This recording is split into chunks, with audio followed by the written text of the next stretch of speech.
Hi, everybody.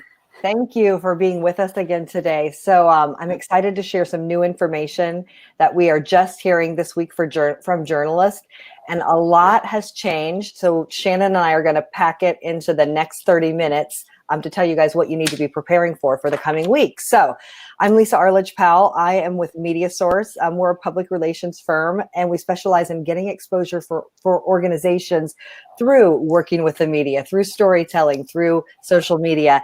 And we work with a lot of hospitals and healthcare brands who are out there on the front lines. And I'm excited to have with me Shannon McCormick, our Director of Public Relations. And Shannon, I'm so glad you could take time to be with us, because I know that you have been crazy all day pitching national media.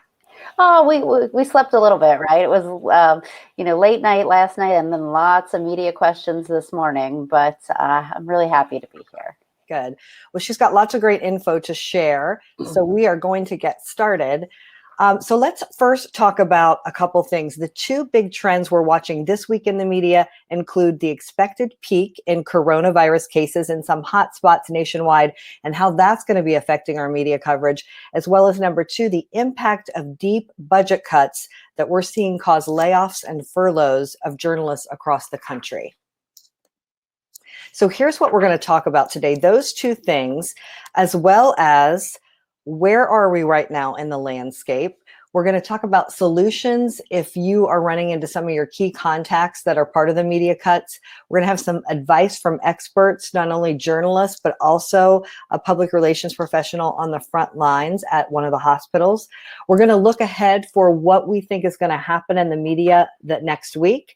And then talk about resources and the tip sheet that we have for you this week, and also take questions. And I just want to remind you all to go ahead and type your questions in at any time throughout this presentation, and Shannon and I will definitely get to them at the end of it.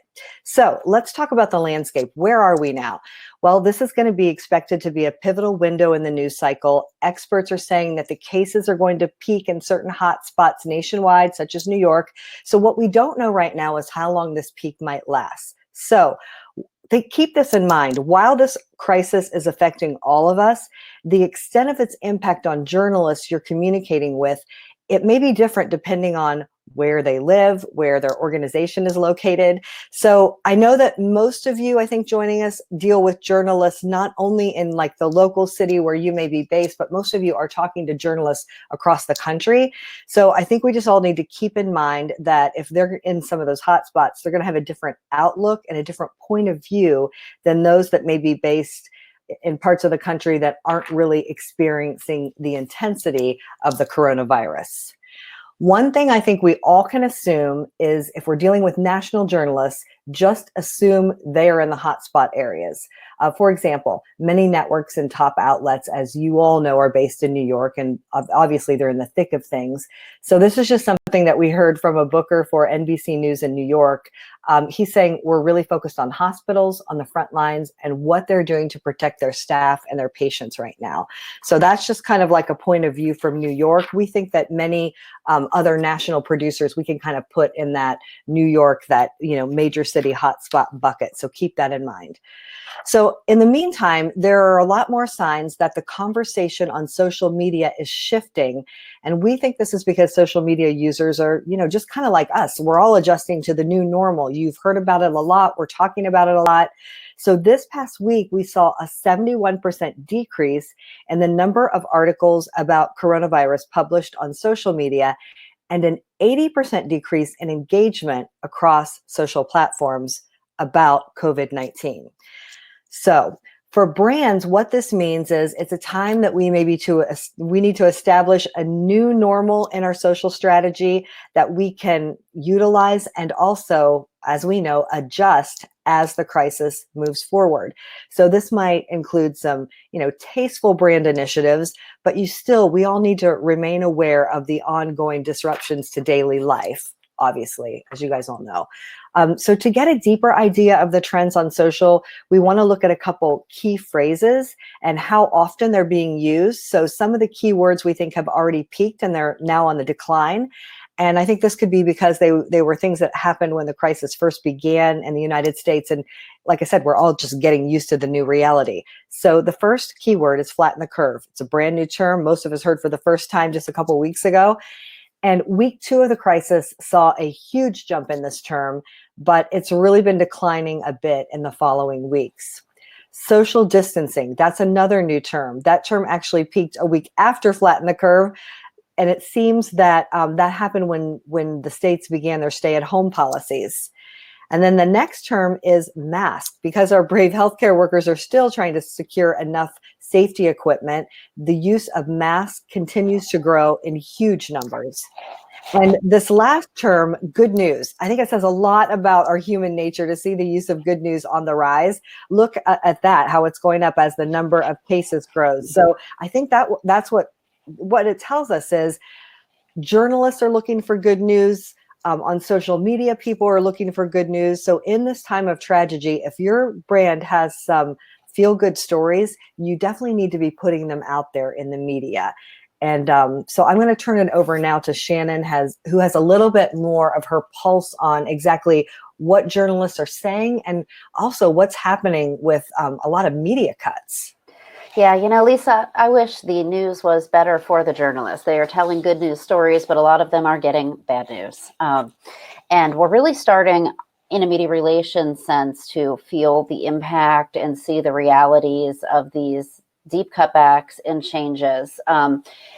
For weeks, we had not seen any out of offices. You know how you send a release out and, you're kind of like, oh, that person's out and this person's not there. None of that. Everybody was working. And then in the past week, what we've seen here is an example of an out of office we got related to the USA Today network. They're Gannett owned and they're furloughing their employees. So here's somebody who's off and telling us who to contact. Even more painful than this is just this morning and last night, I've started seeing emails that say, this email account is no longer monitored. Try this person. And it's because those people have been downsized and that journalist who, used to respond to my pitches does not work there anymore. So that's a hard thing to see. The list of cuts is going to keep continuing.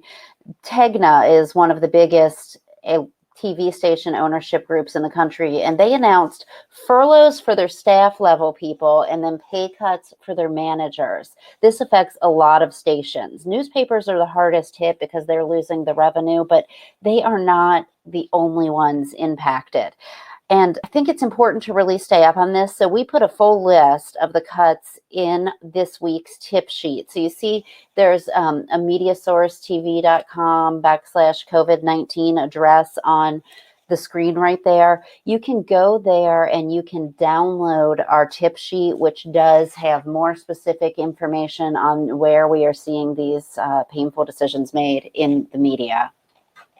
And then COVID-19 media cuts continue in a level that something is happening that I never thought I would see before, and that is politicians are trying to stand up for the media. So as one possible solution to the struggling media, there's a group of senators who are calling for any future stimulus package that's related to COVID-19 to include funding for local journalism. Now, it's obviously too early to know if this is going to work, what the stimulus is going to look like, but this is an unprecedented thing.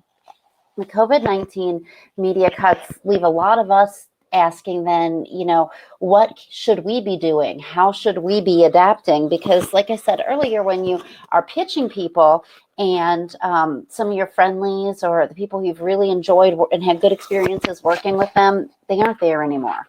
So what do you do to succeed on your stories now?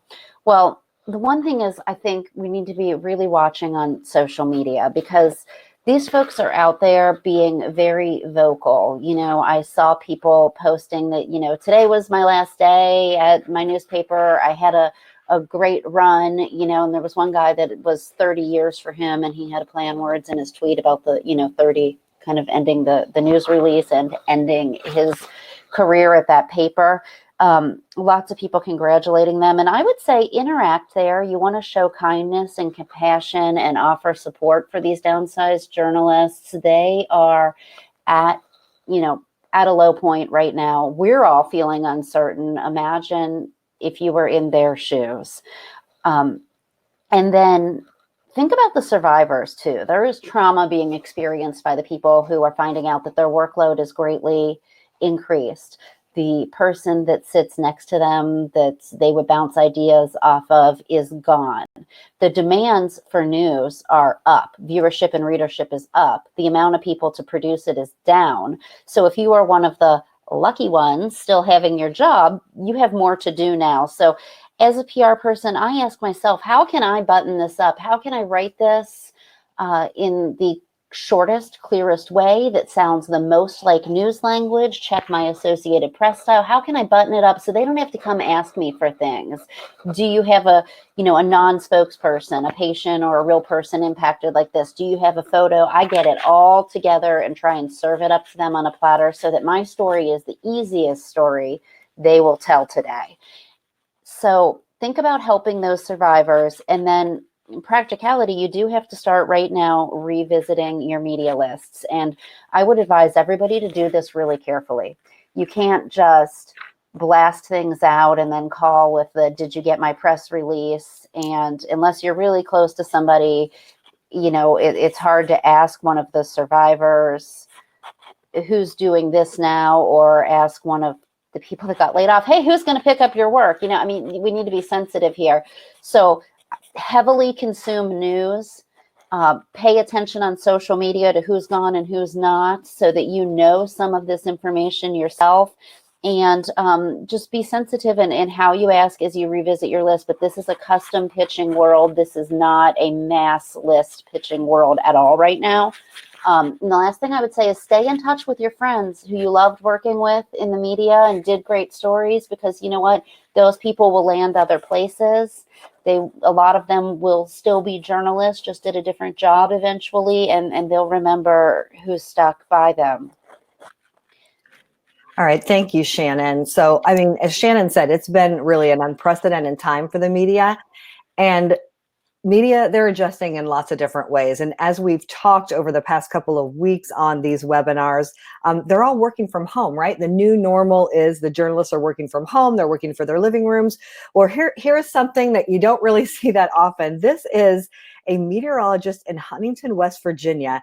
His home is a boat. So he has literally been doing all of his broadcasts from a boat. That's his permanent residence. So, he's just like floating right along through the pandemic in his boat. So that is probably the most unique place we've seen any journalists actually broadcast from. So whether they're reporting live from a boat or maybe in their basement, what kinds of stories should you be pitching to these journalists right now? As we've been talking about, it has been changing every week. So while we're in the peak, the demand for coronavirus stories with unique angles is really, really high, and it'll continue to be high at the national and the local levels, because they are all looking for new ways to tell the story in a way that's going to resonate with their viewers. So we've been talking to journalists all along about what they're looking for. So I'm going to play in a minute a quick interview from Haley Nelson. She's from a local ABC station affiliate. She is here in Columbus, Ohio. That's where Media Source is based. But as you listen to her, no matter what city you're in, her request, what she's asking for, is going to apply to any local news reporter in whatever city. They all want this type of thing. Now, she is a television reporter, so it may apply a little bit more to broadcast, but listen carefully. What she wants is kind of what all local reporters are asking for right now.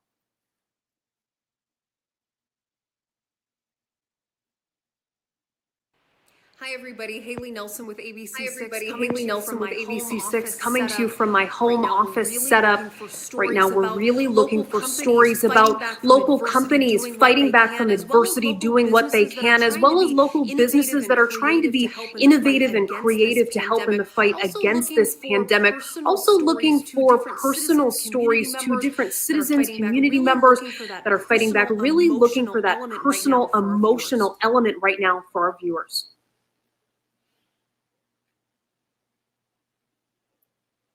All right, so I really appreciate Haley doing that. So yeah, looking for personal, local, emotional, how does this affect people in my city type of elements? And an example of that, so, okay, that's actually me on screen with my 22-year-old son. One of the angles that Haley covered that fit that mold was actually a story on Media Source and me that Shannon and her team pitched. So my son and I both were diagnosed with the coronavirus a couple weeks ago. I am totally fine now, but while I was sick, I continued to run Media Source while in quarantine.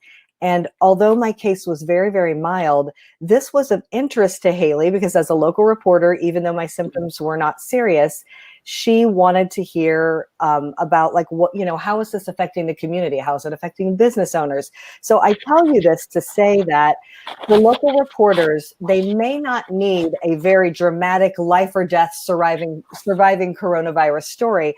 They are just looking for stories that are relatable and affect local people. So that is an example of that. So back to Shannon. I know that you have lots of examples of what the media is wanting. Thanks for doing that one, Lisa. It was great, and it was just what they were looking for. The national media is looking for all coronavirus all the time right now. They're in the thick of it. A lot of them are based in New York and in big cities. They do not appreciate when people try to make loosely tie their product or some other pitch to the coronavirus, but they have this need for bigger picture stories that are directly tied to COVID-19. That is not going away. Now, something that I think is a struggle for those of us in media relations is just the speed of this news cycle. The COVID news is changing so rapidly. Journalists are needing to update their stories constantly.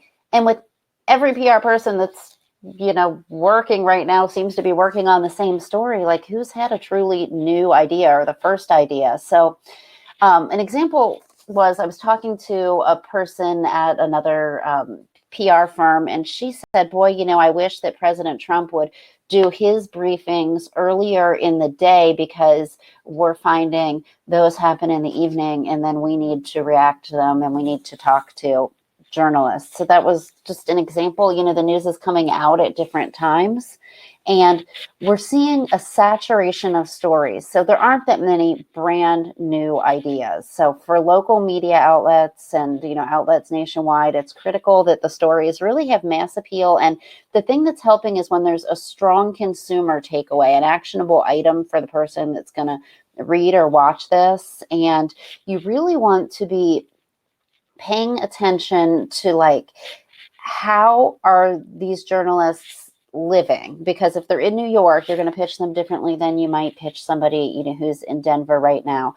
We're finding another interesting thing, which is most of the TV networks and a lot of the digital writers already kind of have their roundup of the experts who've been working on situations like this since very early in the coronavirus. So if you're in one of those situations where your organization or your clients weren't really ready to talk about the coronavirus in January or February, they were kind of waiting to see how it would affect them, letting the WHO and the CDC take the lead. And now they want to break into this national story, and they're like, where's our national attention on this?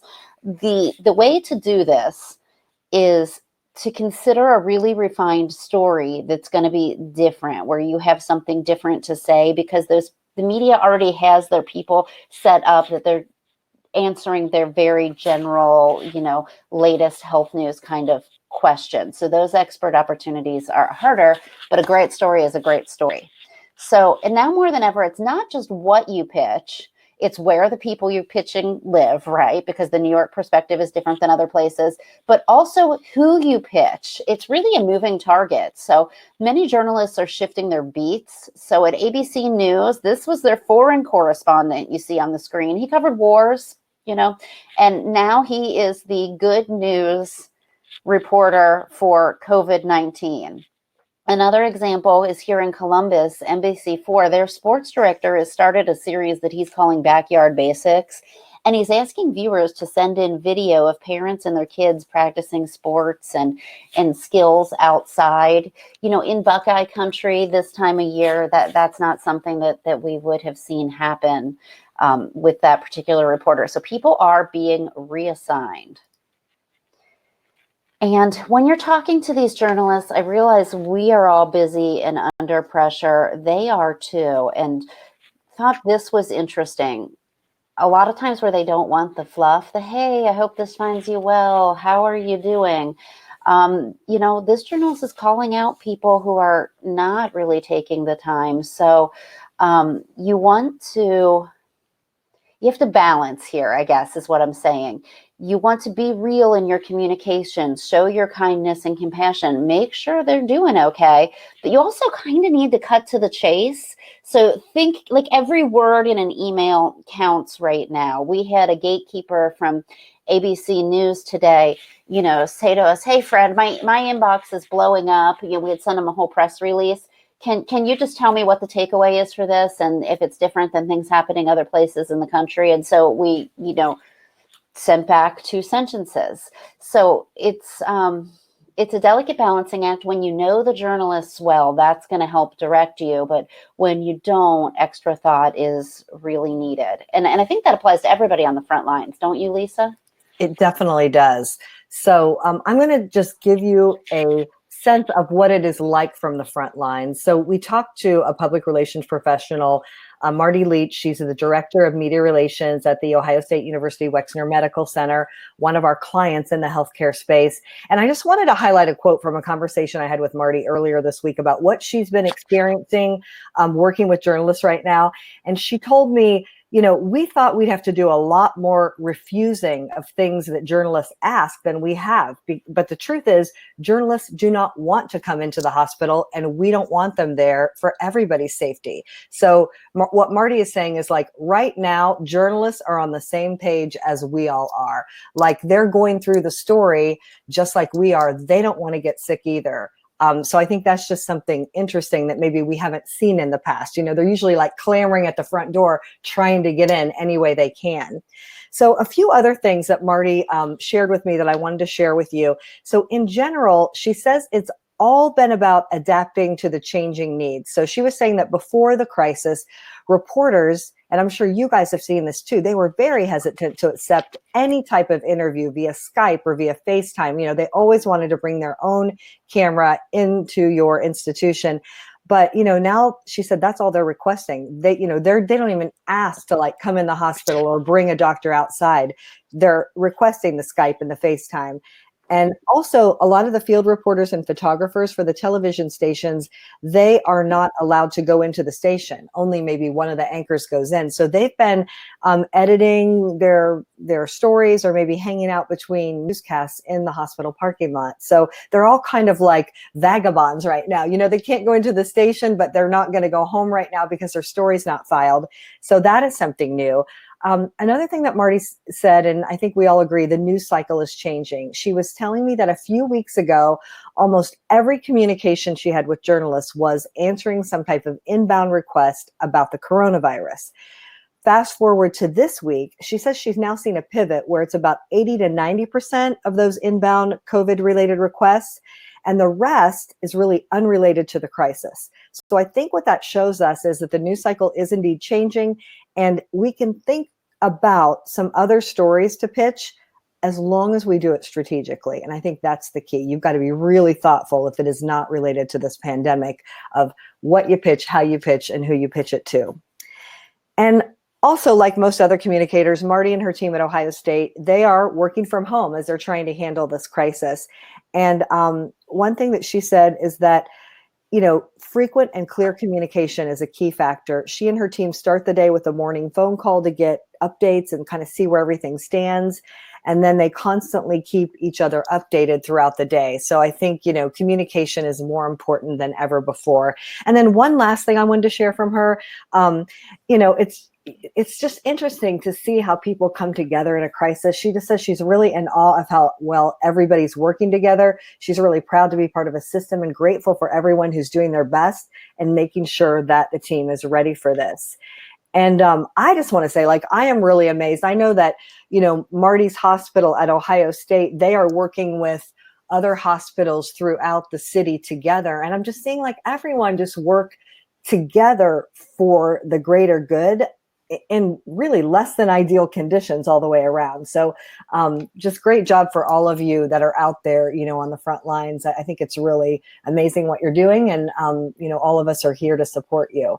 So Shannon, I know that you're looking at what's going to happen next week, what we're thinking is going to happen in the media. And I'm interested to know what that might be. Well, it's interesting that you talk about, the mood, the common good, everybody's in it together, because we are all, as a society, even people that are usually adversaries, united against a common threat. I mean, who would think that we would see, Capitol Hill trying to fund local journalism? But the closer we get to the end of this, the more likely we are to see a shift in sentiment. And I hate to say it, but the hope and the optimism, I don't know what's going to happen with that. Because when social distancing ends,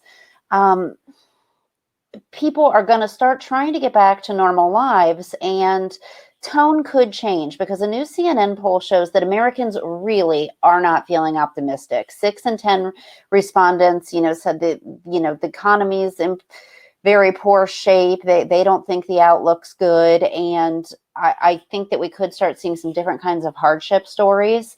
And this is the steepest worsening of public perception of our economy dating back to like the 90s. So this hasn't been seen in a very, very long time. So I hope that some of this in it together spirit, journalists and PR people working together and doctors and the community, sticks. I think some of it will, but some skepticism may return. Now, I did have my first request this week for life after COVID. What's the plan for going back into offices? How are we going to roll back into normal life? And journalists are starting to think that way. So that was interesting to hear. The other thing is, who is working where? So beyond the layoffs and the furloughs, it's going to be harder to track down journalists for a while, because some of this new style of work may continue. We're big phone callers at Media Source. We like to talk to the media about the stories, but a lot of them, we have their desk numbers. So, when we called the Wall Street Journal today, we left a message. When that reporter calls us back, we're going to have to get her cell phone number. Some of them, we have their cell phone numbers and we can text them, but not everybody. It's not always the way we communicated with them before. So who is working where, and where are they going to be working in the coming weeks? And then really starting to think about the next normal, watching for hints of what the shape and speed of the return to life outside of our home looks like. Journalists have started asking, now that we've adapted to the new normal, I'm calling it the next normal. What is the next normal? Is everything going to snap back at once? Is it going to be a rolling return? How is that going to impact the media? How is that going to impact our clients and our work? So there's a lot to keep an eye on. I think we'll start having answers to some of these things next week, but it may take longer than that. Thanks, Shannon. So we know we've thrown a lot of new info at you, just reminding you that if you want more information, including a complete list of the media cuts from the different station groups and outlets, you can go to our website, mediasourcetv.com/COVID-19, and we have it listed.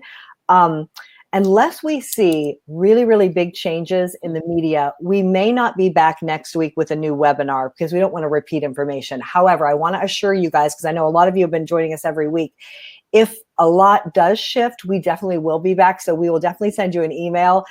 We may just possibly update a tip sheet for next week. So we're just going to kind of see how things shake out over the next week. But we just want you to know, we'll definitely make sure you guys get the latest information. So with that said, I'm just going to open it up. Does anyone have any questions? I don't know that I see any typed in, but I'm looking here. One question that I've been getting, Lisa, is about media response times. Like, should I panic if they don't answer right away? Are they responding at the same rate as before?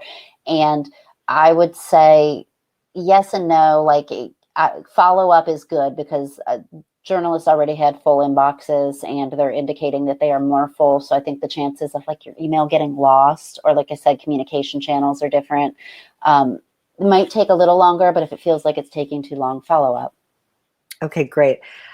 Shannon, do you see any more questions? That was the only one. Okay, perfect. Well, thanks everybody for taking time out. I know you're really, really busy right now, but our emails and our cell phone numbers are on the screen. So feel free to reach out to us if you have any questions or just any thoughts about what's going on. And good luck over the next week. We'll talk to you soon.